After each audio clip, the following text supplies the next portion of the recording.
Tong tong tong pakitong kitong alimango ni Kasombrero at nama Consuelo. Bunso namin ay si Toto. Ang tunay na pangalan ay Roberto. Ang apelido na ay Gallego.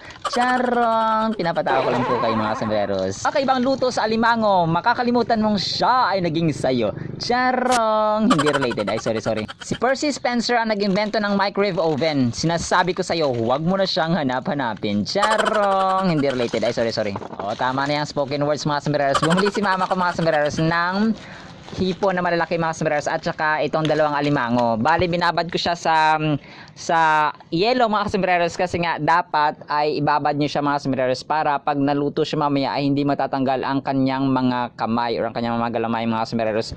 Niluto ko muna ang ating mga mais mga sombreros at saka sinunod ko ang ating mga sahog na bawang at saka sibuyas. Kung gusto niyo pang maglagay na iba pang ingredients, dito sa akin po ay meron tayong kamatis at saka atsyal. Depende po kung anong hiwa ang gusto niyo. Tapos naglagay ako dito ng swak na gatas mga sombreros. Tapos lalagyan ko siya ng tubig. Hinalo-halo ko siya kasi para magiging sauce natin mamaya. May pa-sauce si Kasombrero.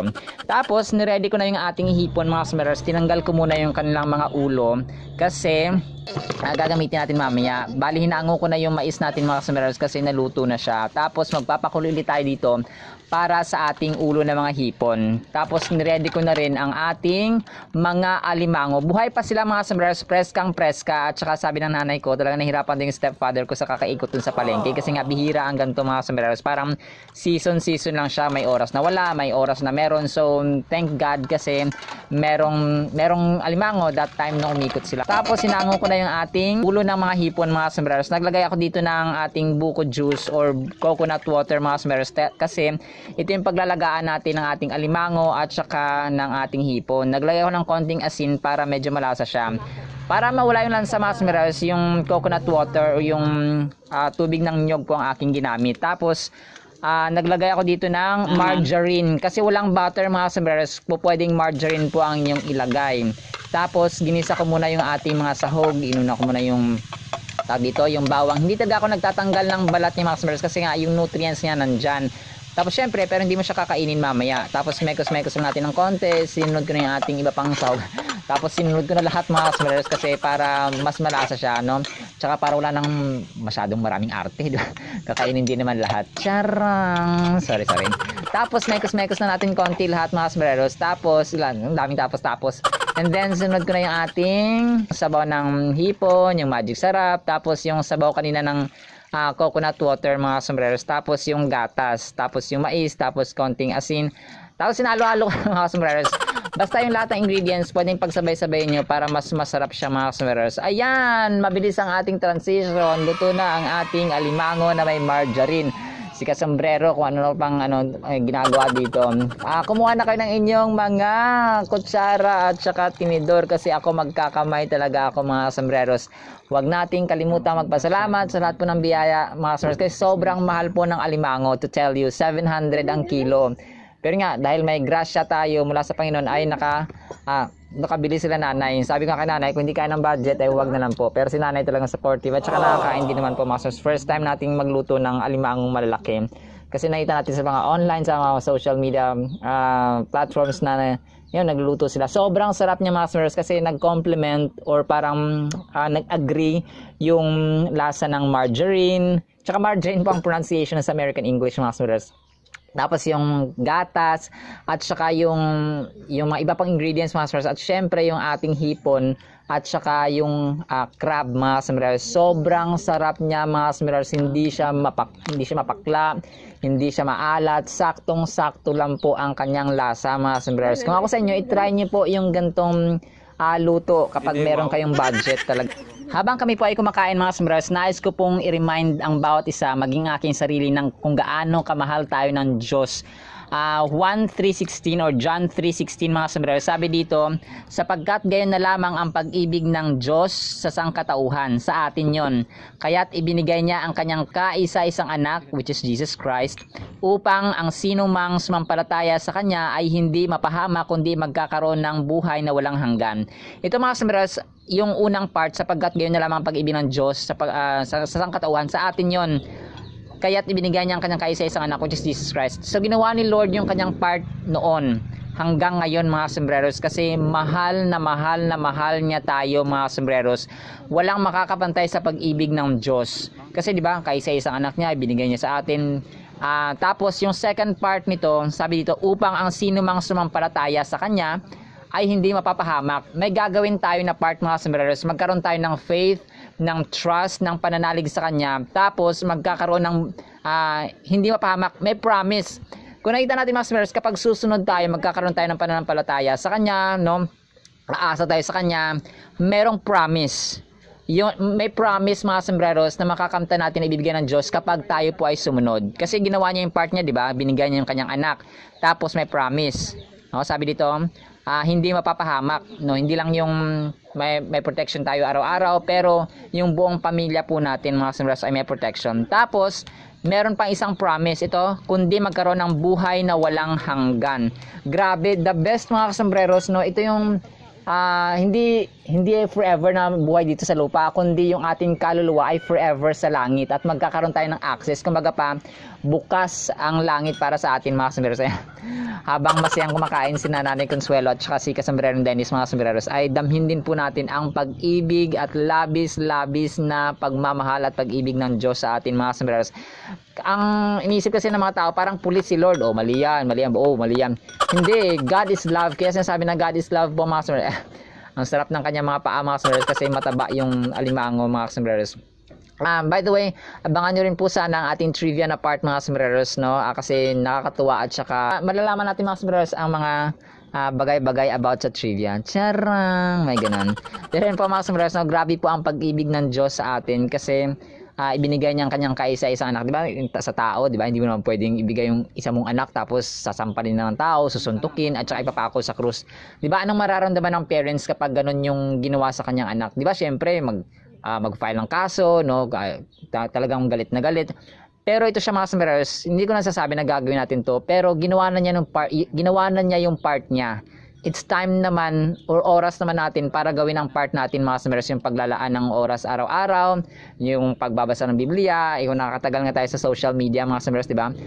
Pero yun po, no, sobrang mahal na mahal. Yung bottom line po dito mga sombreros ay ang pag-ibig ng Diyos sa atin ay labis-labis na parang kumaga pa walang reason para hindi tayo magsampalataya or ibigin din natin siya pabalik mga sombreros. Walang single reason para hindi natin siya mahalin, because He loved us so much that He gave His only begotten Son. Walang dungis, walang bahid ng kung anumang intention mga sombreros, but to show His love for people. Kumbaga pa, sabi dito, sapagkat gayon na lamang ang pag-ibig ng Diyos sa, for example, kay Dennis, no? Yung pangalan nyo dyan, no? Kung ano man, kay Mike, no? Papalitan natin pangalan mga sombreros, and that's one way na ma-remind tayo ng kanyang pag-ibig. Alimango, ito ang konting kalamang dapat na alam mo. Ang giant mud crab mga sombreros ay may scientific name na Celia serrata. Ang pinakamalaking crab or alimango sa buong daigdig mga sombreros ay uri ng Japanese spider crab na tinawag nilang Big Daddy. At si Big Daddy mga sombreros ay may sukat lang naman na 3.11 meters or 10 feet and 2.5 inches long. At ang Japanese spider crab na ito mga sombreros ang may pinakamahabang paa rin po sa buong mundo sa lahat ng crabs, measuring 1.43 meters or more than 4 feet mga sombreros. Ang pangalang Big Daddy mga sombreros ay hango mula sa British professional wrestler na si Big Daddy na may tunay na pangalan na Shirley Crabtree Jr. That's according sa Guinness World Records 2023 data. Kaya laging tandaan, wagi ang may alam kung kaya dapat alam mo. Muli po ito po si Kasombrerong Dennis na nagsasabing ang buhay ay mas lalo nagiging masaya, mas lalo nagiging puno ng faith, hope, and love pag si Lord Jesus Christ ang ating Panginoon tagapagdasa at pag-asa. Muli po maraming salamat po mga sombreros sa sumasama sa journey ng learning, ng wisdom, ng knowledge, sa kainan at sa tawa kasama si Mama Consuelo. Follow na po kayo mga sombreros. See you sa next segment and paalam! Ayan, crab kayo dyan, shrimp kayo dyan. Bye-bye!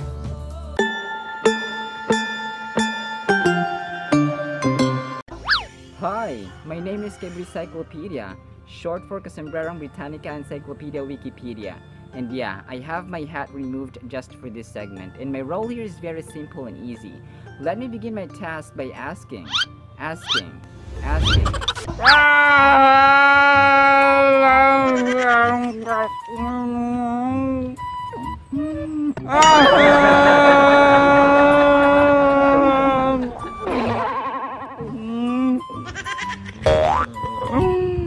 Please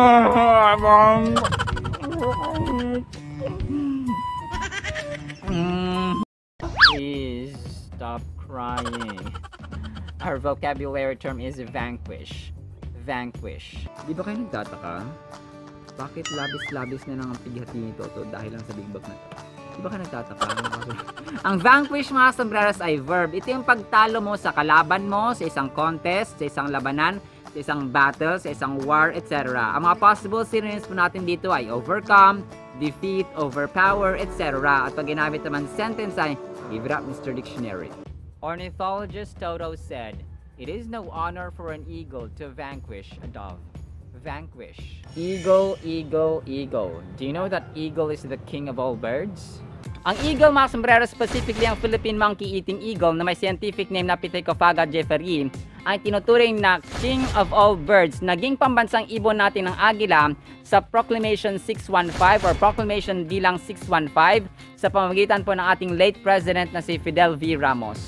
Bakit agila, mga sombreros, ang ating pambansang ibon? Dahil sa napakalakas nito at yung kanyang taglay na kakayahan ay talagang angat na angat sa lahat ng mga ibon. Kung kaya tinatawag din siyang the king of all birds. Basahin po natin Deuteronomy 28:49.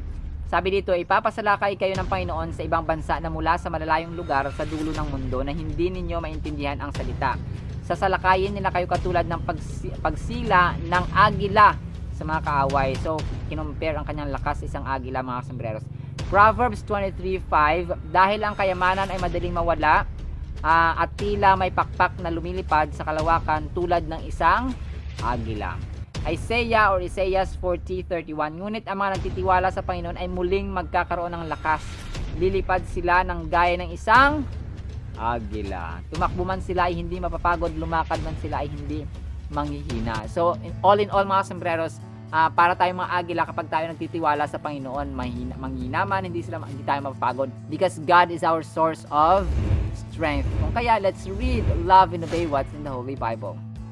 Ang pangalang spaghetti ay nagmula sa Italian word na spago, na ibig sabihin ay string, twine, or cord. Muli po, ito po si Kasombrerong Dennis.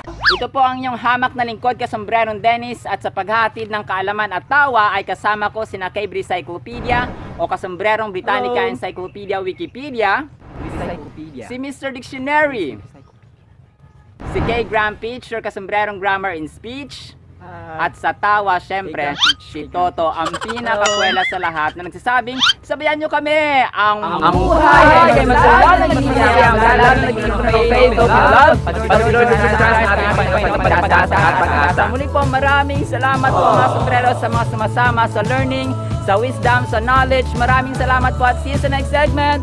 Bye-bye!